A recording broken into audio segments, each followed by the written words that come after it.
I never thought I'd be the guy who has to share a story like this. My name is Chris, and I've been married to Jenny for almost 15 years. We've had our ups and downs like any couple, but I always believed we were solid, unshakable. Jenny was my rock, my best friend. We didn't have kids, and that was a conscious choice, giving us more freedom to enjoy life together, travel, and chase our dreams. We built a comfortable life in a nice suburban neighborhood, complete with friendly neighbors and the kind of peace that seemed unbreakable. Things began to feel off a few months ago. It wasn't anything I could put my finger on at first, just a gut feeling that something wasn't quite right. Jenny and I always had an open line of communication. We'd talk about everything, work stresses, our thoughts on life, our deepest insecurities. But recently, she'd been distant, preoccupied with her phone and more irritable than usual.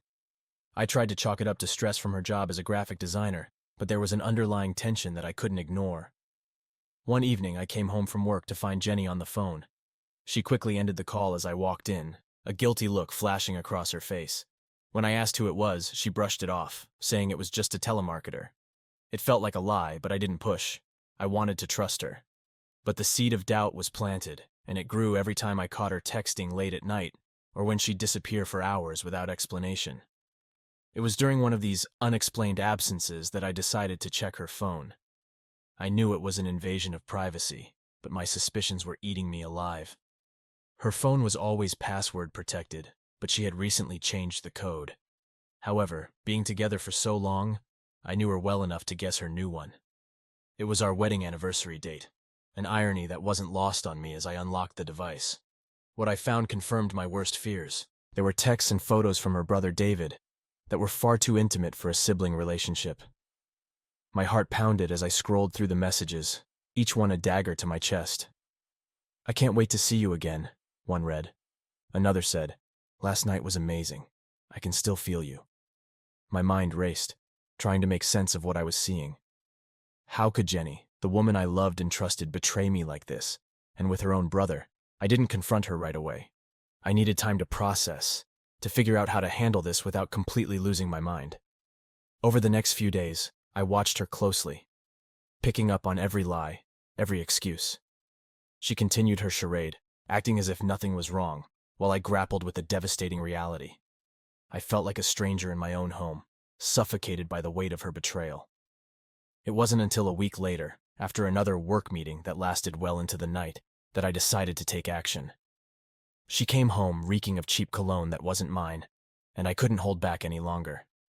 The confrontation was inevitable, and I was ready to face whatever ugly truth lay ahead.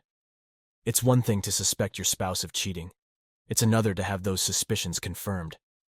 For a week, I lived in a hell of my own making, knowing the truth but unable to confront it. Every smile, every touch from Jenny felt like a lie, a betrayal wrapped in the guise of normalcy. My mind raced with images of her and David, my own brother-in-law, entangled in a web of deceit and forbidden desire. The final straw came one sunny afternoon. Jenny had said she was going to meet a friend at the park, a usual hangout spot for us. I had a hunch that she wasn't meeting a friend. The messages on her phone indicated they had planned to meet there. Fueled by a mix of anger, hurt, and the need for undeniable proof, I decided to follow her. I watched from a distance as Jenny met David. They greeted each other with a long kiss, the kind of passionate kiss that should have been reserved for a lover, not a sibling.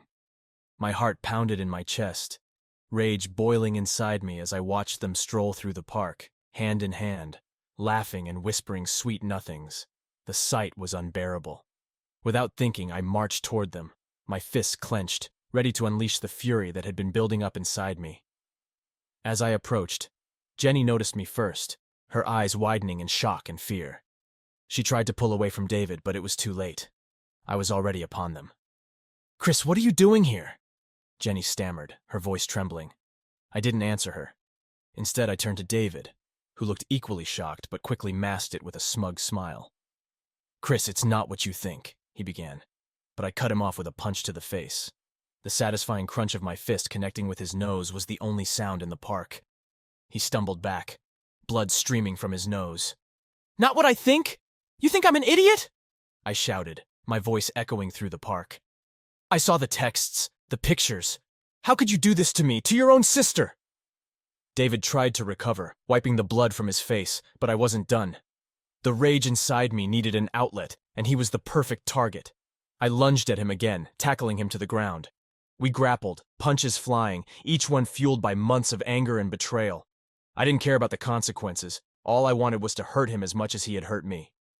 Jenny screamed, trying to pull me off him, but I shoved her away. "Don't touch me!" I yelled, turning my attention back to David. "You're dead to me! Both of you!" Eventually, a couple of passers-by intervened, pulling me off David. He lay on the ground, groaning, his face a mess of blood and bruises. Jenny knelt beside him, her face pale and tear-streaked. She looked up at me, her eyes pleading, but I had no sympathy left for her. "Chris, please, we need to talk," she begged. I shook my head, breathing heavily, my hands still trembling with adrenaline. "There's nothing left to say, Jenny. You made your choice."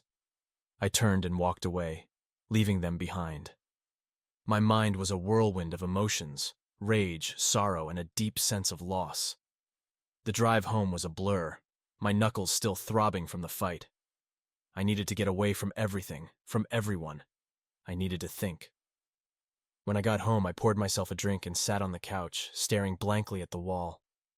The image of Jenny and David together played over and over in my mind, a painful reminder of the life I thought I had. I felt like a fool, a blind idiot who had been played for months, maybe even years. How long had this been going on?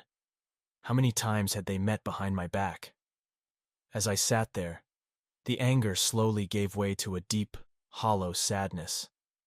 The life I had built with Jenny was over, shattered by her betrayal. There was no going back, no fixing this. All that was left was to pick up the pieces and figure out how to move forward. But first, I needed answers. I needed to know why. The next few days were a nightmare. I avoided Jenny's calls and texts, needing space to process everything. But eventually, I knew I couldn't avoid her forever. I needed to confront her, to hear her side of the story, no matter how painful it would be. The confrontation was inevitable, and I was ready to face whatever ugly truths lay ahead. I finally agreed to meet Jenny at a cafe, a neutral ground where we could talk without the distractions of home. She looked terrible, her eyes red and puffy from crying. I didn't feel any pity for her. She had brought this on herself. "Chris, I'm so sorry," she began, reaching out to touch my hand, but I pulled away. "Don't," I said coldly. "Just tell me why, Jenny. Why him? Why your own brother?" Tears streamed down her face as she struggled to find the words. It wasn't supposed to happen. It started innocently, just talking. But then it escalated. I was lonely and he was there for me. It just happened. "That's not an excuse," I snapped. "You betrayed me and with your own brother. How could you? I know I messed up, Chris, I know, but I love you." "I don't want to lose you," she pleaded. "You should have thought about that before," I replied, my voice hard. "There's no coming back from this, Jenny. We're done." She sobbed, burying her face in her hands, but I felt nothing but emptiness. The woman I loved, the life we had built, was gone.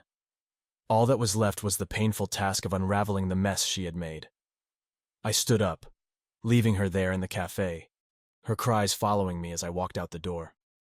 The path ahead was uncertain, but one thing was clear. Jenny was no longer a part of my future. It was time to move on, to find a way to rebuild my life from the ruins of our broken marriage. The days following the brutal revelation of Jenny's betrayal were some of the darkest of my life. I spent countless nights staring at the ceiling, haunted by the image of her and David, entwined in a twisted mockery of love. The anger simmered just beneath the surface, a constant companion that refused to be quelled. It wasn't enough to just leave her and move on. I needed retribution. I needed to make her feel the pain she had inflicted on me. First, I focused on David. Beating him up in the park had given me a temporary release, but it wasn't enough. He deserved more than a broken nose and a few bruises. He deserved to be ruined. David worked as a financial advisor at a prestigious firm. His career was everything to him. He took pride in his success, in the respect he garnered from his peers. I decided to target what he valued most, his professional reputation. Using the knowledge I had of his work habits and contacts, I began to gather evidence of his indiscretions. I knew he was sloppy, and it didn't take long to find proof of his unethical practices. I discovered that he had been manipulating clients' investments for his own gain, skimming off the top and covering his tracks with forged documents. Armed with this information, I anonymously sent a detailed report to his company's compliance department and the regulatory authorities. The fallout was swift and severe. Within days, David was suspended pending an internal investigation. His colleagues shunned him, and his once bright career was in tatters. I watched from a distance as he tried to salvage his reputation, but it was futile. The evidence was damning, and soon he was facing not only the loss of his job, but also potential criminal charges. The satisfaction I felt was a bitter balm to my wounded pride. Next, I turned my attention to Jenny. She was still living in our house, the place that had once been a sanctuary for us. It was time to change that. I started by severing all financial ties. I closed our joint accounts, canceled her credit cards, and transferred the house deeds solely to my name. She was left with nothing but her personal belongings and the realization that her actions had real, tangible consequences. I also decided to humiliate her publicly. Jenny was a well-known figure in our community, respected for her work and admired by our friends. I wanted everyone to know the truth about her. I collected every incriminating text, every intimate photo she had shared with David, and compiled them into a dossier. Then I sent it anonymously to her close friends, her colleagues, and even her parents. The backlash was immediate. Friends turned their backs on her, colleagues shunned her, and her parents were devastated. Jenny tried to reach out to me, to explain, to apologize, but I was done listening.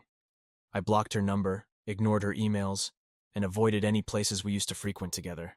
She was a ghost, a reminder of a life I wanted to forget. I heard through the grapevine that she was struggling, that she had moved in with a friend and was trying to piece her life back together. It should have given me some satisfaction, but instead, it left me feeling hollow.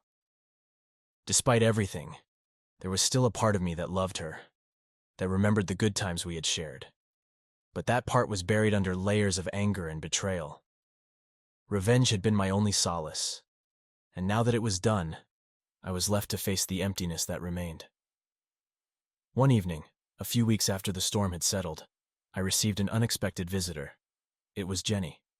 She looked gaunt, her eyes sunken, and her clothes hanging loosely on her frame.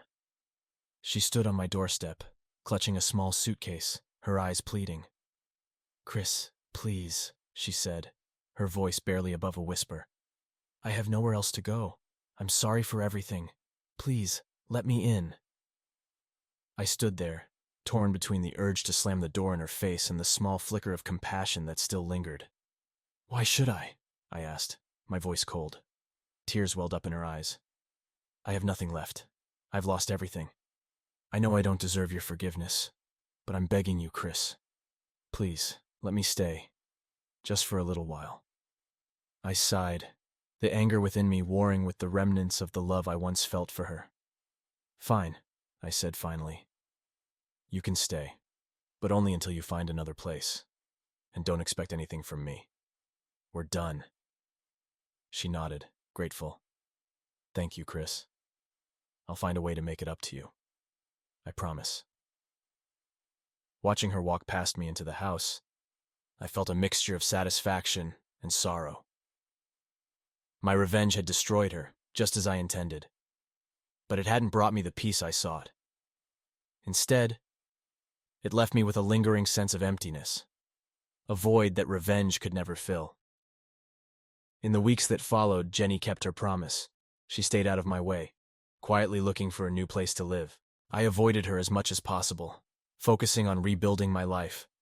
I went back to the gym, reconnected with old friends, and even started dating again. But no matter what I did, the shadow of our past hung over me, a constant reminder of the pain and betrayal. Finally, the day came when Jenny found a new apartment. She packed her things and stood at the door, ready to leave. "Chris, I know I've hurt you more than I can ever make up for," she said, her voice trembling. "But I want you to know that I'm truly sorry. I wish things could have been different." I looked at her, the woman I had once loved more than anything, now a broken shell of her former self. I wish they could have been too, I replied, my voice heavy with the weight of lost dreams. Goodbye, Jenny. As she walked out the door, a sense of finality washed over me. The chapter of my life with Jenny was closed, and it was time to move on. The road ahead was uncertain, but I knew that I had to find a way to heal, to fill the void that her betrayal had left behind. The weeks following Jenny's departure were a mix of relief and sorrow. The house felt eerily quiet, and though the source of my pain was gone, the emptiness she left behind was palpable. The nights were the hardest. I'd lie awake, staring at the ceiling, replaying every moment of our marriage, every red flag I'd ignored, every lie she'd told. My mind was a battleground, and sleep was a distant memory. I started seeing a therapist, Dr. Green, to help me navigate the emotional turmoil. During our first session, she asked me to describe how I felt in one word. Betrayed, I replied, my voice barely above a whisper. She nodded, encouraging me to elaborate. Betrayal is more than just the act of being unfaithful, Dr. Green said gently. It's the breaking of trust, the shattering of the foundation on which a relationship is built. It's understandable that you feel lost right now. Over the next few weeks, our sessions became a lifeline. I poured out my anger, my sadness, my guilt. Dr. Green helped me understand that it was okay to feel these emotions, that they were a natural part of the healing process. She encouraged me to find healthy outlets for my anger and sadness, to rediscover who I was outside of my relationship with Jenny. I threw myself into my work, taking on extra projects and staying late at the office. It was a distraction, a way to keep my mind occupied and avoid the crushing loneliness that awaited me at home. I started running again, something I hadn't done in years. Each morning I'd hit the pavement, the rhythmic pounding of my feet against the asphalt providing a strange sense of comfort. It was as if I was running away from the pain, even if only for a little while. Despite my efforts, there were days when the grief was overwhelming. I'd see something that reminded me of Jenny, a song on the radio, a favorite restaurant, and the memories would come flooding back, bringing with them a wave of sorrow. I missed her despite everything. I missed the life we had built, the future we had planned. But those were just illusions now, shattered by her betrayal. One evening, as I sat on the couch with a glass of whiskey in hand, I received a call from an old friend, Tom. We had lost touch over the years, but he had heard about what happened and reached out. Chris, I'm so sorry to hear about everything, he said, his voice filled with genuine concern. I know it's been a while, but if you ever need someone to talk to or just hang out, I'm here. His words were a balm to my wounded soul. Over the next few weeks, Tom and I reconnected. We'd meet up for drinks, watch games together, and talk about life. He never pried into the details of my divorce unless I brought it up, and for that, I was grateful. His friendship was a reminder that there were still good people in my life, that I wasn't alone. As time went on, I started to piece together the fragments of my life. I redecorated the house, removing any trace of Jenny and making it my own. It was a small step, but it helped. I began to focus on my own needs and desires, things I had neglected during my marriage. I took up painting, something I had always wanted to try but never found the time for. It was therapeutic, losing myself in the strokes of the brush, creating something new out of the chaos. Dr. Green encouraged me to write about my experiences, to put my thoughts and feelings on paper. I started journaling, pouring out the pain, the anger, the confusion. It was cathartic, a way to release the emotions that had been bottled up inside me. Through the process, I began to understand that healing wasn't a linear journey. There were good days and bad days, moments of clarity and moments of despair. But slowly, ever so slowly, the good days began to outnumber the bad. One day, while going through an old photo album, I found a picture of Jenny and me from our honeymoon. We were so young, so full of hope and love. I stared at the photo for a long time, tears streaming down my face. It was a reminder of what we once had, what we had lost. But it was also a reminder that I had loved deeply and had been loved in return, even if it had all fallen apart in the end. As the months passed, I began to let go of the anger. It wasn't easy, and it didn't happen overnight. But I realized that holding on to the rage was only hurting me. I needed to forgive, not for Jenny's sake, but for my own. Forgiveness didn't mean forgetting or excusing what she had done. It meant accepting that it had happened and choosing to move forward, to find peace within myself. I reached out to Jenny one last time, not to rekindle anything, but to find closure. We met at a quiet cafe, the same place where we had once discussed our future together. She looked different, older, the weight of her actions etched into her features. We talked, not about the past, but about where we were now. She apologized again, and this time, I could see the genuine remorse in her eyes. I told her that I forgave her, not because what she did was okay, but because I needed to let go of the pain. We parted on amicable terms, both of us ready to move on with our lives. In the following months, I continued to rebuild. I traveled, something Jenny and I had always planned to do but never got around to. I visited new places, met new people, and experienced life in a way I never had before. Each new adventure was a step towards healing, towards finding myself again. I started dating, cautiously at first. It was strange navigating the world of relationships after so many years with Jenny. But I met someone, Sarah, who was kind, understanding, and patient. She knew about my past and accepted me for who I was, scars and all. With her, I found a new kind of happiness, a new kind of love. It wasn't the same as what I had with Jenny, but it was real, and it was good. Looking back, I realized that Jenny's betrayal, as painful as it was, had led me to a place of self-discovery and growth. I had found strength within myself that I never knew existed. I had rebuilt my life piece by piece, and emerged stronger and wiser. Life was moving forward, and so was I. The pain of the past would always be a part of me, but it no longer defined me. I had learned to let go, to forgive, and to embrace the future with hope and optimism. And in that, I found a new kind of freedom.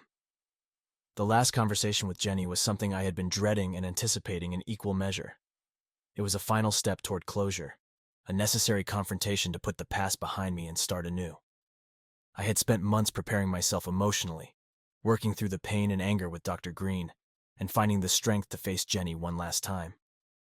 We agreed to meet at a quiet cafe in a part of town where we were unlikely to run into anyone we knew. It was a sunny afternoon, the kind of day that would have been perfect for a casual coffee date, but the weight of our history hung heavily in the air. I arrived early, choosing a table in a secluded corner, away from the chatter of other patrons. When Jenny walked in, I barely recognized her. She looked thinner, her eyes hollow, and her once vibrant smile was now a shadow of its former self. She spotted me and made her way over, her steps hesitant, as if she was unsure of how to approach me. We exchanged awkward pleasantries, and then she sat down across from me, her eyes avoiding mine. "Chris," she began, her voice trembling. "Thank you for agreeing to meet with me." I nodded, taking a deep breath. "I think we both need this, Jenny. Closure." She nodded, tears welling up in her eyes. "I've been doing a lot of thinking, a lot of soul-searching. I know I've hurt you in ways I can never truly make up for. I know I've lost your trust, your love, and I don't expect forgiveness. But I needed to see you, to tell you how deeply sorry I am." I watched her, feeling a mix of sadness and a strange sense of detachment. The woman sitting in front of me was both familiar and a stranger, someone I had loved deeply but could no longer connect with in the same way. "Jenny, I've spent months trying to understand why you did what you did," I said, my voice calm but firm. "I've come to realize that I may never fully understand it, and that's okay. What matters now is that we both move on with our lives." She nodded, wiping away tears. "I know. I've hurt you in ways I never imagined. I wish I could take it all back, but I can't. All I can do is tell you how truly sorry I am and hope that one day you can find it in your heart to forgive me."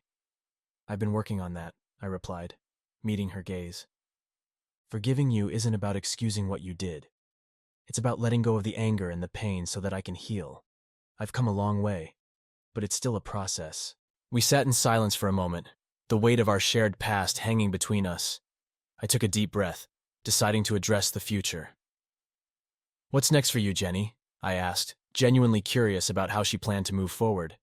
She sighed, looking down at her hands. I've been staying with a friend, trying to figure things out. I lost my job because of the scandal, and my family. Well, they're struggling to understand.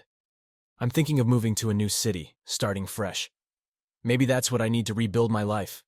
I nodded, understanding her need for a new beginning. A fresh start might be what you need. It's not going to be easy, but it's possible. Just like I'm trying to rebuild my life, you'll have to do the same. She looked up at me, her eyes filled with a mixture of gratitude and sorrow. Thank you, Chris, for everything.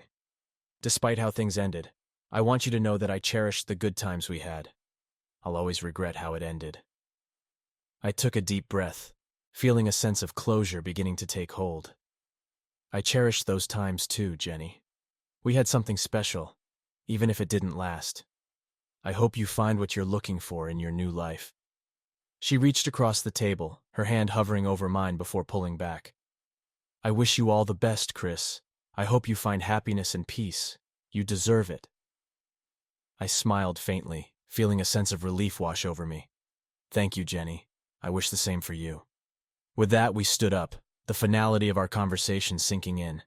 We walked out of the cafe together, parting ways at the entrance. As I watched her walk away, I felt a weight lift off my shoulders. The chapter of my life with Jenny was officially closed, and it was time to embrace the future. Over the next few days, I reflected on our conversation, feeling a sense of peace I hadn't felt in months. It was as if a burden had been lifted, allowing me to breathe freely for the first time in a long time. I continued to focus on my own healing, leaning on my support system and finding solace in the small joys of everyday life. Sarah, the woman I had been seeing, was a constant source of support. She understood the complexities of my emotions and gave me the space I needed to process everything. Our relationship grew stronger, built on mutual respect and understanding. With her, I found a new kind of happiness, one that was rooted in trust and honesty. One evening, as we sat on the couch watching a movie, Sarah turned to me, her eyes filled with warmth. Chris, I know you've been through a lot, and I just want you to know that I'm here for you, no matter what. I smiled, taking her hand in mine. Thank you, Sarah.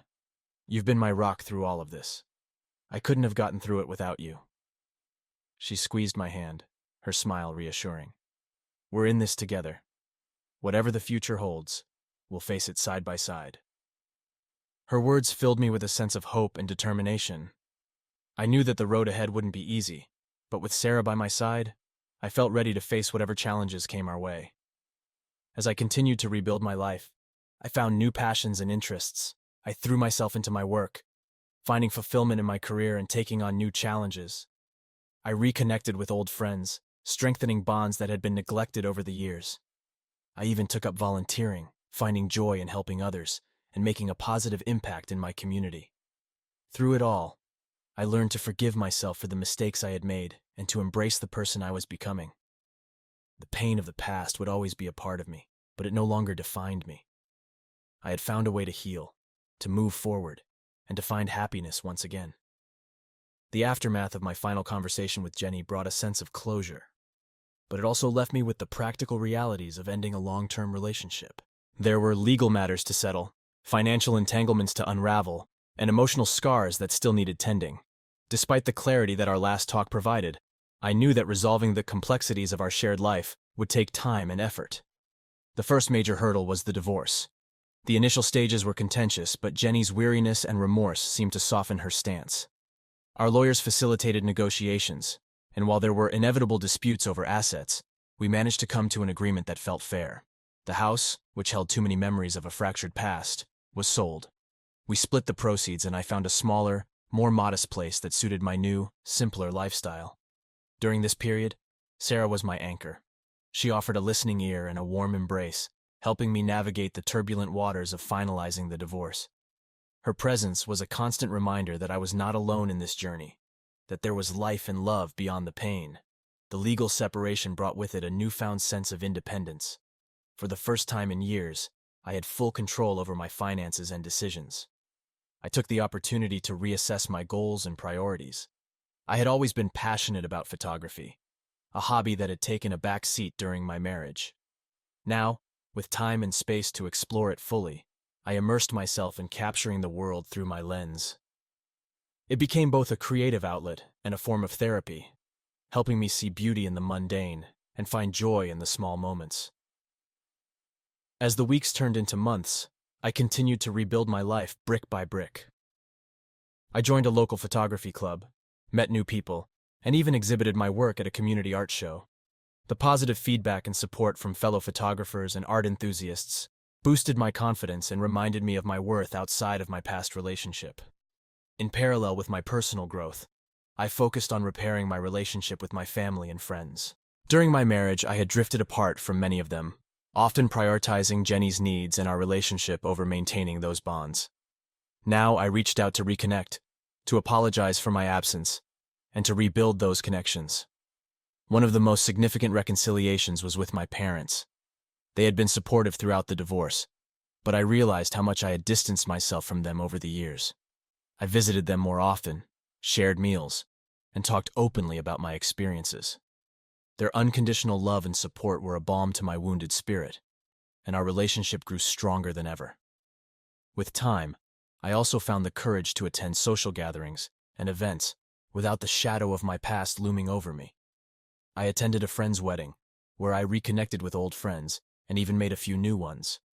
Each interaction, each conversation, was a step towards reclaiming my place in the world as an individual, not defined by my failed marriage.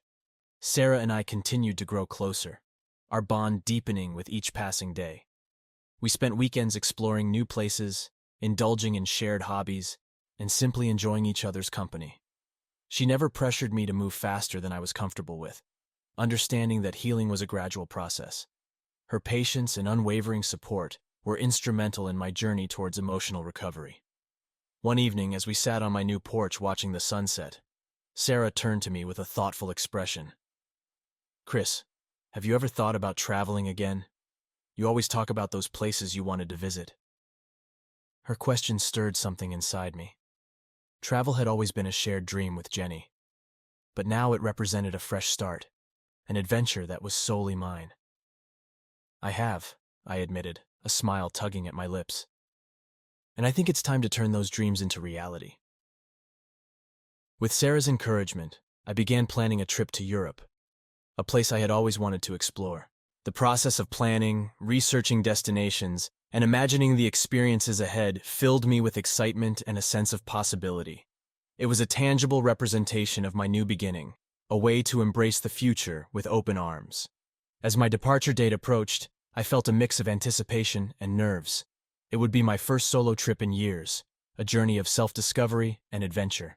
Sarah, ever supportive, helped me pack and offered words of encouragement. "This is your time, Chris. Go out there and live fully. I'll be here when you get back." Her words resonated deeply, and with a final hug, I set off on my journey. The trip was everything I had hoped for and more. I wandered through the cobblestone streets of Paris, marveled at the ancient ruins of Rome, and found solace in the serene landscapes of the Swiss Alps. Each day was a new adventure, a new opportunity to learn about the world and myself. Traveling alone gave me the space to reflect, to appreciate my own company, and to find strength in my independence. I met fellow travelers, shared stories, and created memories that were uniquely mine. The experience was transformative, reinforcing my belief that life held endless possibilities, even after the darkest of times. Upon returning home, I felt rejuvenated, ready to embrace the next chapter of my life with renewed vigor. Sarah welcomed me back with open arms, and our relationship flourished as we continued to build a future together. The past no longer held me captive. It was a part of my story, but it didn't define me. I resumed therapy with Dr. Green, eager to share my experiences and the growth I had achieved.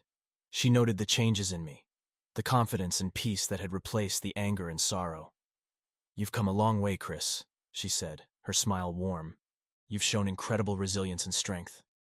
Her words were a validation of my journey, a reminder that healing was possible, that life after betrayal could be rich and fulfilling. I continued to focus on my passions, my relationships, and my personal growth. Each day was a step forward, a testament to the power of resilience and the human spirit. In the end, resolving the problem wasn't just about finalizing a divorce or finding closure with Jenny. It was about rediscovering myself, embracing new opportunities, and building a life that was authentically mine. It was about finding peace, love, and happiness in unexpected places, and recognizing that the journey of healing was as important as the destination. The journey to a new life wasn't an easy one, but each step brought me closer to a place of peace and fulfillment that I hadn't thought possible in the wake of Jenny's betrayal. As the months turned into a year, I began to see the fruits of my efforts to rebuild and heal. The anger and sorrow that had once consumed me were now shadows of the past, replaced by a sense of hope and purpose. My relationship with Sarah continued to blossom. She was my confidant, my partner, and my biggest supporter. We spent countless weekends exploring new places, trying new activities, and building a shared life filled with love and laughter. Her presence was a constant reminder that love could be kind, patient, and true. One evening, as we sat on my porch with a glass of wine watching the sunset, Sarah turned to me with a thoughtful look. "Chris, I've been thinking," she said softly. "We've been together for a while now, and I love the life we're building. Have you thought about what you want for the future?" Her question took me by surprise, but in a good way. I realized that I had been so focused on healing and moving forward that I hadn't given much thought to the future beyond the present moment. "I have," I replied, taking her hand in mine. "I want to keep growing with you, to build a life together that's full of love and adventure." She smiled, her eyes shining with affection. "I want that too, Chris. More than anything." Our conversation that night marked a new chapter in our relationship. We talked about our dreams and aspirations, our hopes for the future. It was a moment of clarity and connection, a reaffirmation of the love and trust we had built together. As time went on, I also deepened my involvement in the community. I volunteered at local shelters, participated in charity events, and used my photography skills to capture and share the stories of those who needed a voice. These experiences not only enriched my life, but also gave me a sense of purpose and fulfillment. They reminded me that despite the pain of the past, there was always a way to make a positive impact on the world around me. One of the most rewarding projects I undertook was a photo series documenting the lives of individuals who had overcome significant hardships. I met people from all walks of life, each with a unique story of resilience and strength. Their courage inspired me, and through their stories, I found my own healing journey mirrored in theirs. The project culminated in an exhibition that received widespread acclaim, further cementing my passion for using art to drive change and inspire others. My friendships also flourished. Tom, my old friend who had reached out during my darkest days, became a constant presence in my life. We shared countless beers, laughter, and conversations about life's ups and downs. Our bond grew stronger, and I was grateful for his unwavering support. Family gatherings became a source of joy rather than a reminder of what I had lost. My parents and I grew closer than ever, and I cherished the time we spent together. They had always been my rock, and now I could give back some of the love and support they had shown me throughout the years. One summer, Sarah and I decided to take a trip to the mountains. We rented a cozy cabin and spent our days hiking, exploring, and simply enjoying each other's company. One evening, as we sat by the fireplace, the warmth of the flames casting a soft glow on her face, I felt a profound sense of contentment. "Sarah," I began, my voice filled with emotion. "I've been thinking a lot about us, about everything we've been through together. You've been my rock, my support, and my love. I can't imagine my life without you." She looked at me, her eyes filled with love and curiosity. "Chris, I feel the same way. You've brought so much joy and stability into my life. I can't imagine being anywhere else but with you." Taking a deep breath, I reached into my pocket and pulled out a small velvet box. Her eyes widened in surprise as I opened it to reveal a delicate ring. "Sarah, will you marry me?" Tears welled up in her eyes as she nodded, a radiant smile spreading across her face.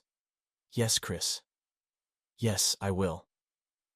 The moments that followed were a whirlwind of emotions, laughter, and tears of joy. We called our families to share the news, and their excitement and blessings filled us with even more happiness. Our engagement marked the beginning of a new chapter, one that promised a future filled with love, adventure, and endless possibilities. As we planned our wedding, I couldn't help but reflect on how far I had come. The journey from the depths of betrayal and heartbreak to a place of love and fulfillment had been long and arduous, but it had also been incredibly rewarding. I had learned to trust again, to love again, and to believe in the possibility of a brighter future. The wedding day was a beautiful celebration of love and resilience. Surrounded by family and friends, Sarah and I exchanged vows under a canopy of flowers, the sun setting behind us in a blaze of color. As we promised to love and support each other for the rest of our lives, I felt a profound sense of peace and gratitude. The past was behind me, and the future was a canvas waiting to be filled with the colors of our shared dreams. In the months that followed, Sarah and I settled into married life with ease and joy. We continued to explore new places, create new memories, and support each other's passions. Our home was filled with laughter, love, and the promise of many happy years to come. Reflecting on my journey, I realized that the pain of Jenny's betrayal had been a catalyst for profound growth and transformation. It had forced me to confront my vulnerabilities, to seek help, and to rebuild my life from the ground up. In doing so, I had discovered strengths I didn't know I possessed, and had built a life that was richer and more fulfilling than I could have ever imagined. To anyone going through similar pain, I offer this: healing is a journey, one that requires patience, self-compassion, and the willingness to embrace the unknown. There will be dark days and moments of doubt, but there will also be moments of joy, growth, and unexpected beauty. Surround yourself with people who love and support you. Seek help when you need it, and never lose hope. The future holds endless possibilities, and you have the strength to create a life filled with love, happiness, and fulfillment. As Sarah and I looked towards the horizon, hand in hand, I knew that the best was yet to come. Our journey together was just beginning, and I was ready to embrace every moment of it with an open heart and a spirit filled with hope and gratitude.